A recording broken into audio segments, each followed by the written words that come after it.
नमस्ते। मैं डॉक्टर सरिता कुमावत आपको ह्यूमन फिजियोलॉजी सब्जेक्ट पढ़ा रही हूँ और उसमें स्केलेटन सिस्टम आपके अभी चैप्टर चल रहा है, थर्ड चैप्टर। और स्केलेटन सिस्टम में मैंने आपको सिर की अस्थियों के बारे में पढ़ा दिया, धड़ की अस्थियों के बारे में पढ़ा दिया और भुजा की अस्थियों के बारे में पढ़ा दिया। और अब चौथा जो पार्ट है पूरे अस्थि पंजर का वो है पैर की अस्थियाँ। तो आज का टॉपिक है पैर की और श्रोणि मेखला की अस्थियाँ, bones of the lower limb and pelvic girdle. हमारे पैर में कितनी बोन्स होती हैं और श्रोणि मेखला जो होती है पेल्विक गर्डल, उसमें कौन कौन सी अस्थियां होती हैं वो अभी हम बताएंगे आपको। सबसे पहले मैं आपको नाम बता देती हूँ एक बार कि पैर की अस्थियों में एक होती है नितंब की अस्थि यानी कूल्हे की अस्थि, हिप बोन। हिप बोन के अलावा उर्वा अस्थि जो हमारे शरीर में सबसे लंबी अस्थि होती है फीमर, उसके नीचे जो है वो घुटने की अस्थि जान्वा अस्थि, फिर टिबिया और फिबुला उपजंगिका और प्रजंगिका, उसके बाद में पीचंडिकाएं यानी टार्सल बोन्स, मेटाटार्सल बोन प्रपदा अस्थियां, और आठवीं तरह की है पादांगुल्या अस्थियां यानी फैलेंजेस। ये सब जो हैं वो पैर की अस्थियों के नाम हैं। अब हम एक एक को डिटेल में लेंगे। सबसे पहले हम लेंगे हिप बोन यानी नितंब की अस्थि। नितंब की अस्थि जो होती है वो 3 बोन्स से मिलकर बनी हुई होती है। मतलब एक नितंब जो है वो उसमें 3 बोन्स होती हैं। जो ऊपर पंख रूपी जो एक पार्ट होता है उसका नाम होता है इलियम, और आगे वाला जो हिप का पार्ट होता है उसका नाम होता है प्यूबिस, और पीछे वाली जो उसमें बोन होती है वो होती है इस्चियम। मतलब एक हिप में 3 बोन्स जो हैं वो मिलकर एक हिप, एक नितंब बनाती है, इलियम, इस्चियम और प्यूबिस। तो ये तो एक हिप हुआ, और एक नितंब अपने ही सामने एक और मतलब दूसरा अपनी हमारी बॉडी में 2 नितंब पाए जाते हैं। तो दोनों नितंब में 6 बोन्स जो हैं वो पाई जाती हैं। अब इस नितंब अस्थि से ही श्रोणि मेखला जो है वो निर्मित होती है, यानी पेल्विक गर्डल जो है वो निर्मित होती है। जो हमारे बिल्कुल हम जब बैठते हैं उसके जस्ट ऊपर वाला जो पार्ट है, जो बेबी के बर्थ में भी काम में आता है और बहुत ही इम्पॉर्टेंट होता है। पेल्विक गर्डल वाला पार्ट बहुत मजबूत भी होता है। तो जो श्रोणि मेखला होती है वो 2 हिप बोन, मतलब एक नितंब ये, एक नितंब ये, मतलब 3 बोन्स इधर, 2 हिप्स, और बीच में एक सैक्रम और एक कॉक्सिकस से मिलकर एक श्रोणि मेखला बनती है। एक पेल्विक गर्डल जो है उसमें 15 बोन्स पाई जाती हैं, 15 बोन्स पाई जाती हैं। 15 बोन्स कैसे हुई? एक हिप और दूसरा हिप, मतलब एक नितंब और दूसरा नितंब। एक नितंब में 3 अस्थियां, इलियम, इस्चियम और इलियम, ये ऊपर वाली पंख वाली, पीछे वाली इस्चियम और आगे वाली प्यूबिस। इधर भी इलियम, इस्चियम, प्यूबिस। तो ये हो गई 6 होने के बाद में 5 जो है वो ऊपर इकट्ठी सैक्रम, हमने सैक्रल वर्टिब्रास जब पढ़ी थी त्रिकास्थी, तो ये सैक्रम, और उसके बाद में ये कितनी हुई? 5 और 6 11, और उसके बाद में 4 जो है वो कॉक्सिकस, जो कोकिजियल वर्टिब्रास पढ़ी थी अनुत्रिग हमने मेरुदंड में, वो यहाँ काम में आ रही है। तो 3 और 3, 2 हिप्स में और 9 इसमें वर्टिब्रास होती हैं। तो इस तरह से 15 बोन्स मिलकर एक पेल्विक गर्डल यानी एक श्रोणि मेखला जो है वो बनाती है। श्रोणि मेखला जो है वो गोलाई वाली अस्थि होती है, लेकिन ये मेल और फीमेल में इनका शेप थोड़ा अलग होता है।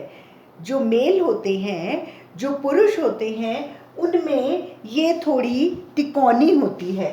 ये वाली जो शेप है उनकी थोड़ी सी ऐसे तिकोनी होती है, और ज़्यादा चौड़ी भी नहीं होती, ज़्यादा चौड़ी भी नहीं, छोटी होती है और तिकोनी होती है। और जो महिलाएं होती हैं उनमें तितली के आकार की होती है। तितली ऐसी होती है ना, तो ये तितली के आकार की होती है और थोड़ी चौड़ी होती है। चौड़ी क्यों होती है? क्योंकि इस पेल्विक बोन के अंदर ही एक गर्भाशय यूट्रस, एक मूत्राशय यूरिनरी ब्लैडर और एक मलाशय यानी रेक्टम, इनकी सुरक्षा की जाती है। इस घेरे में यूट्रस, ब्लैडर, रेक्टम, मलाशय, मूत्राशय और गर्भाशय ये यहाँ पाए जाते हैं। फिर जब बेबी का जन्म होता है, जब बच्चे का जन्म होता है, तब ये थोड़ा सा कॉक्सिकस और ये जो सैक्रम और कॉक्सिकस है, अनुत्रिग और त्रिकास्थी, वो ऊपर नीचे होती हैं। और जब वो शीर्षानुकूलन पूरा हो जाता है, मतलब ये वो बाहर निकल जाता है बेबी, उसके बाद में ये अपनी जगह ले लेती हैं। और इसीलिए ये वाला जो पार्ट है वो महिलाओं में बड़ा होता है। तो पैर की अस्थियों में सबसे पहले हुई नितंब की अस्थि, और नितंब में 3, और फिर नितंब जो है वो कुछ वर्टिब्रास से मिलके श्रोणि मेखला बनाता है। ये सारा जो है वो श्रोणि की अस्थियां यानी पेल्विक गर्डल कंप्लीट हुआ। अब पैर की अस्थियों में दूसरी आती है ऊर्वा अस्थि, फीमर।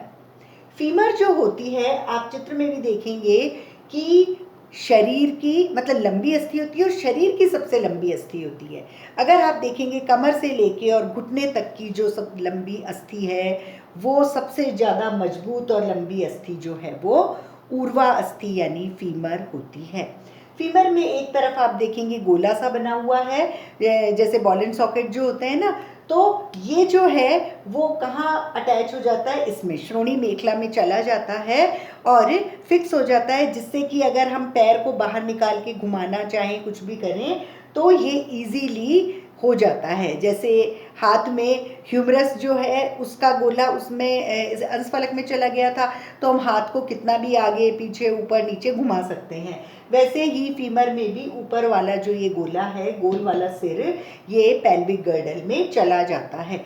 अब नीचे वाला पार्ट आप देखेंगे कि बहुत चौड़ा है इसका। ये चौड़ा पार्ट इसलिए है क्योंकि ये इस पर रेस्ट करता है, टीबिया पर। टीबिया जो होती है आंतरिक वाली, जो हमारे पैर हैं उसमें आंतरिक अंदर की तरफ वाली जो हड्डी होती है वो ऊपर से बहुत बड़ी होती है और वो हमारे शरीर का पूरा भार वजन सहन करती है, और उस वजन को सहन करने के लिए ये चौड़ी होती है। और ये कहाँ रेस्ट करेगी? इस ऊर्वा अस्थि फीमर के चौड़े वाले पार्ट से। फीमर के बाद में नीचे है टिबिया और फिबुला, मतलब इसके यहाँ टिबिया और फिबुला, टिबिया अंदर की तरफ यानी प्रजंगिका और उपजंगिका, फिबुला जो है वो बाहर की तरफ, और ये बहुत ही मजबूत अस्थियां होती हैं। फीमर, टिबिया, फिबुला, उनके अलावा आगे की साइड एक और अस्थि होती है पटेला यानी जानवा अस्थि। एक गोल गोल सी, अगर आप हाथ लगा के देखेंगे तो एक खोपरे नुमा गोल गोल सी अस्थि आपको दिखाई देगी घूमती हुई, और जिसका कि शिखर मतलब ऐसी तिकोनी सी होती है, खोपरे के आकार की। शिखर जो है नीचे की साइड होता है, ऊपर गोल गोल होता है, तो इसे हम घुटने की अस्थि, घुटने की हड्डी, जानवा अस्थि कहते हैं। इनके अलावा ये सब जो हैं, इसने पेल्विक गर्डल यानी श्रोणि बना दी, ऊर्वा अस्थि से लेके उपजंघिका तक पूरी पैर, नीचे का जो पूरा पैर है वो बना दिया। अब जो पंजा है जो अपन चप्पल पे रखते हैं, वो पंजा जो है वो ये रहा, और वो पंजा बनाने के लिए वापस से बहुत सारी अस्थियों की जरूरत होती है। जैसे इस वाले को हम पंजा कहेंगे, ये वाला।